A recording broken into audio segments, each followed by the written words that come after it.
to figure out how to get my baby's room ready with the items that I'm going to need most.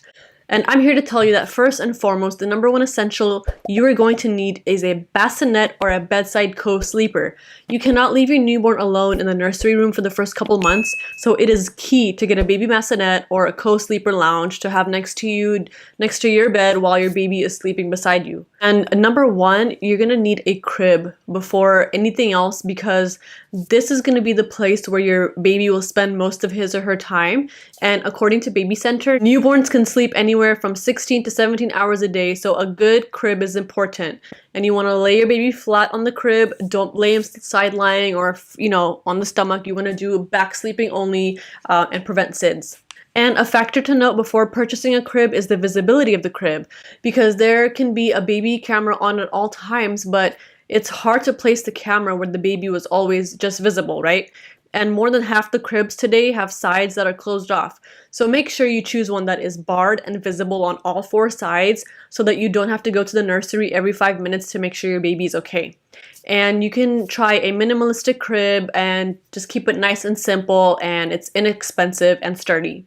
Number two, you're going to want to get a mattress. Organic versus foam versus waterproof seems to be a big debate when it comes to these mattresses, but there are plenty of great mattresses between $50 to $100 that fall in these categories, and they're actually reasonably priced if you go on Amazon. And just pick one that you think is best for your child, read the review. I myself chose a hypoallergenic crib mattress, and we are using it. The baby likes it, so it's going good. And you're going to also need a waterproof mattress cover, because not only does the crib need a waterproof mattress cover, but your bed probably does too if your baby spends any time on it. There are countless spit-ups and blowouts with infants. And to save yourself time in the wee hours of the night, cover your mattress with a waterproof cover so that all you have to do is change the mattress cover instead of having to change everything and washing the mattress itself.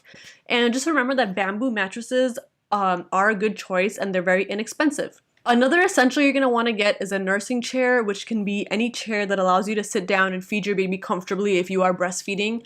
Ideally, this chair will allow you to lean, rock, swivel, and put your feet up. A newborn will feed every hour, if not more, so make sure your seat is as agreeable as possible to your body and to your posture. There are many chairs available out there from $300 to $500. You can find some on, websites, like used stuff, and you can just wipe them down at home. So yeah, if you want to save, go ahead and jump online and grab one of those cheap ones on like Facebook Marketplace. But don't purchase something that's, you're not going to use. Like, buy something practical. Get something conventional, something that will give you and your baby comfort, and your husband can even sit on it, in the future as in his man cave. A nursing pillow is crucial as well, because when you nurse your baby, their head needs to be propped up in order to avoid indigestion and gas. So really try to support the baby in this position without a pillow. And if you try to support your baby in this position without a pillow, it will lead to carpal tunnel syndrome in your hands. So purchase either a boppy pillow, a breast friend pillow that I actually like to use. And this pillow can also be used for nursing and used for tummy time exercises as well. When the time comes, the boppy serves as a seat rest for the babies to sit up as well. Something that's good to know, because I have a boppy and I was like, what am I going to do with it when my daughter doesn't use it anymore? You're going to want to buy a dresser, but nothing like humongous, because baby clothes are tiny. You can even use one of your dressers that you have at home that you're not using. Just empty it out and use it for your baby. Put their clothes, their bibs, socks, mittens, and hats, and everything that they're going to need in a dresser or drawer. And just make sure you have it handy. And there's no need for like an actual changing pad table. You can just prop the kit, or like the changing pad kit, on top of your own drawer, or like on top of like a little area that you have stationed in your house. And all you're gonna need are some wipes, diapers, onesies, socks, and there you go. There are many diaper and wipe brands out there. You're gonna find the one you love and choose. A lot of people suggested Pampers to me. I tried Pampers. My baby just didn't really fit in the Pampers. I mean, she would always leak. So we tried Huggies, and man, Huggies are our favorite. We buy their diapers, their wipes, and so yeah, just see what fits you and your family. So some items you want to avoid buying is that you don't want to buy every single thing the store is telling you to buy. I mean, you don't need blankets, bumpers, dolls. All these things for the crib are going to cause something bad known as SIDS, and it's sudden infant death syndrome. The more items you have in the crib, the more risk it is for your baby to get SIDS. Just because a retailer is selling them and telling you to buy them doesn't mean that they're necessarily safe. And again, you don't need to purchase a changing table. Just purchase the changing pad kit and place it on top of a drawer or dresser and you're good. You really don't need those little white noise machines because some babies may require this to suit themselves, but honestly, most moms find that their babies never really needed them in the first place.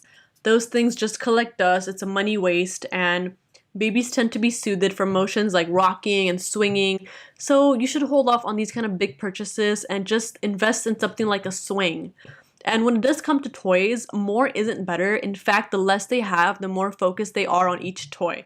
Babies and toddlers tend to get bored of the same toy rather quickly, so you can rotate their toys by storing half. And when your child seems to no longer be interested in that item, then rotate them with new ones. And just keep doing this because you don't need to purchase a whole bunch of toys at first. Go small, purchase a few. You know, there's gonna be less clutter and more development from your baby. Okay, mama, you are gonna need a diaper pail. You need one. It's on every must-have nursery list, and they are so right because the smell of the diapers will get trapped into that little diaper pail. You are gonna love it. I bought the one from Decker, I believe. Is it Decker? I'll have to link it, but it's amazing. I really highly recommend it. No poop smell will come out of it, no pee smell will come out of it, and it's probably the best 50 bucks I've ever spent. So there you have it on the most common nursery essentials. I hope this video was helpful to you. Now let's jump into the next topic. See you guys there.